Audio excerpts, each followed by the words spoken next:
Are you feeling a little bit burnt out in your business, or maybe a lot burnt out in your business?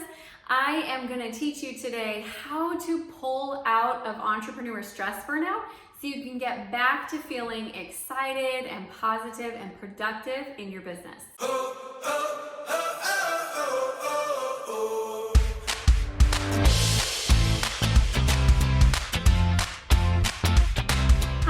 Walker, small business strategist, speaker, and author, and thanks for watching my channel today. If you're new to the channel, please subscribe and then hit that bell notification so you can get notified every time we release new content Monday through Friday. And on this channel, what you can expect from us is I create a lot of content to help you be able to grow your business and then also maintain balance in your personal lives.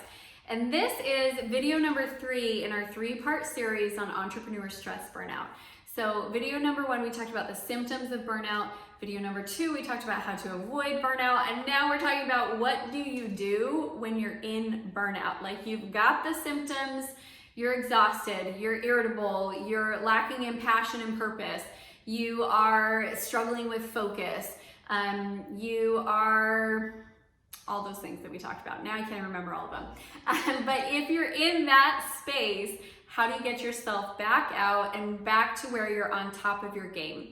So I want to point out, if this is the first video that you've watched, that entrepreneur stress is different than entrepreneur stress burnout. Stress is normal, it happens, it's situational, it comes and it goes. Burnout lasts longer. It's this extended period where you can't seem to find your vision, you can't seem to focus, you just do not feel on top of your game, you always feel behind. It's like you're putting out more and more effort and you're getting less and less return. So if you're actually in burnout, you are gonna have to make some changes, and it might take you a little bit of time and patience to get yourself back on top of your game. I've been there a couple of times in my journey as an entrepreneur. Probably like 3 times really come to mind. Once it was definitely emotional. It was a lot of stress that brought me to this point of burnout. Once it was really physical, where I had a lot of little kids and I was exhausted and just not able to take care of myself because I was taking care of so many other people. And then another time it was, and this was my most recent time, it was because I had really lost sight of what I valued and loved in my business, and I was just working to work.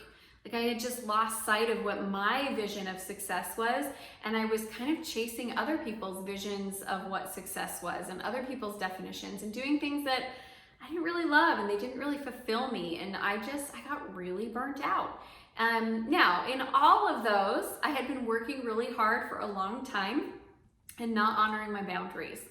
So video number 2 is talking all about how to avoid, and that's a really, really important video to watch, because I promise you, every one of those long extended seasons of burnout was preceded by me not following those rules. So follow the rules, hopefully you won't get there. But assuming you're watching this one, you probably are here and want some strategies to help pull you back up. So let's jump into them. All right, strategy number 1 is you're going to need to do less.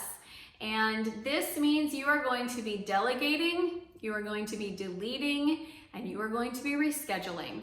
So here's what this looks like. Delegating is asking yourself the question, who else could do this?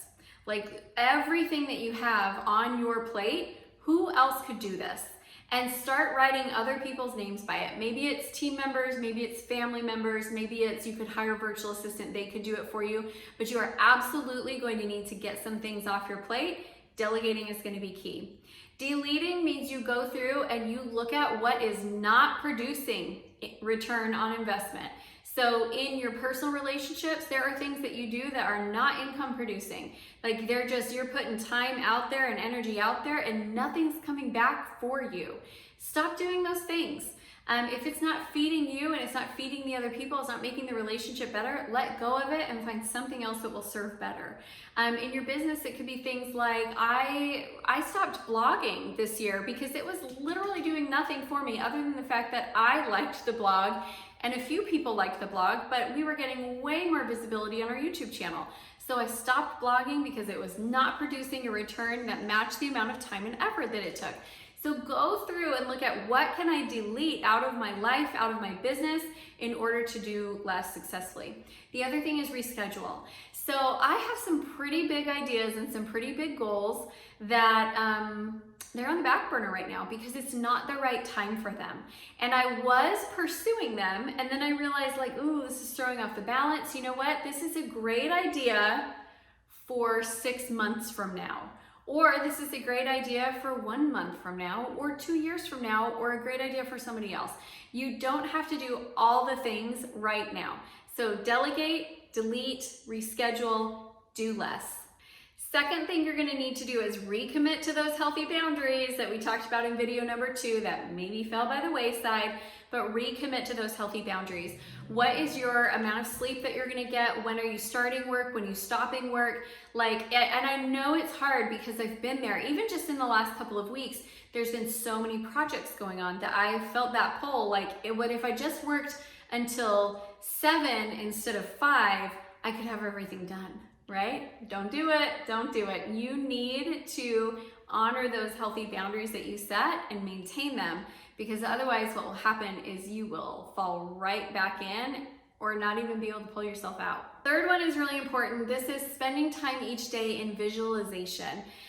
When you are burnt out, one of the symptoms is that you struggle with your vision. You can't see where you want to go next. It's hard to see the purpose in it, or like the path of progression that you're on. And so you need to spend time each day in visualization, just with your eyes closed, laying in your bed or sitting in your office chair, visualizing what it looks like to be back where you want to be. What does that success feel like? What are your celebrations that you're having? Vision is a muscle, and if that muscle has died a little bit, you need to start exercising that muscle and start building it back up again. So spending time each day in visualization will help you to, your brain has to see things in order to create them. So it's gonna help with that. The other thing is, because it's happening inside of your head, it feels real. So that brings back the positive emotions connected with it. The excitement will start to come back. The feeling of value and purpose will start to come back. And those things fuel our work. And so spending the time just seeing it inside of your mind will really help with that. All right, step number 4, don't mistake excitement with recovery.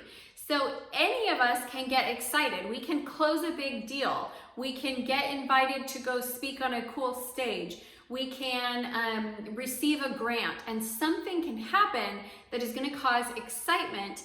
And for a minute, it feels like we're back on top of our game because now we're excited, there's passion, there's high energy again. That's different though than actual recovery. Excitement is external. Something outside caused us to feel differently. Recovery is internal. The work that we have done inside has caused us to feel differently, and it's going to be more lasting. And what sometimes happens is people are burnt out, they get an excitement, yay, they jump back into working at a higher level, and then all of a sudden they're like, oh no, I'm still burnt out. And they fall right back down again. So make sure that you don't mistake those two. Now, if something exciting happens while you're recovering from burnout, celebrate it. Dance on your tabletops if you want to, but that doesn't mean go and start working harder and harder and harder. You still need to be honoring those healthy boundaries. You still need to be taking care of you. All right, my next tip is to plan time away from your business. Developing other areas of you. So whether that's going on a vacation or going on a trip, or you want to just take some days off, you do need to have time in your business, and you do need to have time out of your business. Now, this shows up in both my lists of how to prevent and how to get out of, because it's really just something that you need. And so you do have to have time out of your business. It's challenging sometimes for those of us who really love to work, because I really love to work. And so my work that I do is enjoyable and it's fun. And I'll finish one thing and I'll be sitting down in the evening going, well, what do I really want to do? Well, gosh, I really want to work on that blog post. Or I'll think, I really want to, send out a speaker pitch. I'm excited to do that. And I'll relax by doing different work. You actually have to spend time away from work. It's pretty darn critical if you want to be able to pull yourself out of this burnout. All right, the next one that I recommend is attend an inspiring or uplifting event or conference. Maybe it's like a business conference that kind of gets you all hyped up and motivated. Maybe it's a life coaching, motivational speaking type thing. Maybe it's a meditation retreat or silent retreat. I think a silent retreat sounds super cool. My husband does not. So if I go on one, it will be just me. But attending something that is designed to kind of put you in a different frame of mind. Now that alone, not gonna work on pulling you out of burnout, but that in support with all of these others, absolutely will be a game changer. And then my last recommendation is I recommend that you look into getting a life coach or a therapist. I do think sometimes as entrepreneurs, we get a little beat up along the path to success because we're the ones that are out there like taking bold leaps and going after our dreams and doing big things. And in the pursuit of greatness, we also fall down and we scrape up our knees. And sometimes we feel like that acknowledging that is a weakness, when in reality, I think acknowledging it is a strength. If you're at a place where you could really use some more support, get it. That is the strength. It's finding what you need to fill that void so that you can be back on top of your game. All right, I hope that this was helpful. If you could use more support in this area, make sure that you head over to my 30-day challenge. It's called the 30-day Get More Done Challenge for peaceful productivity, helping you to find that balance between being productive, but also making sure that you're honoring and taking care of you. If you liked and enjoyed this video, please hit the like button, leave me a comment, and then share it with other entrepreneurs in your tribe. And if you're looking to connect with a really cool group of entrepreneurs, head on over to our private Facebook group where you can ask questions, get connected. It's called the CEO Spot, and I'd love to see you over there. And that, my friends, is it for today. I hope to see you back again really soon.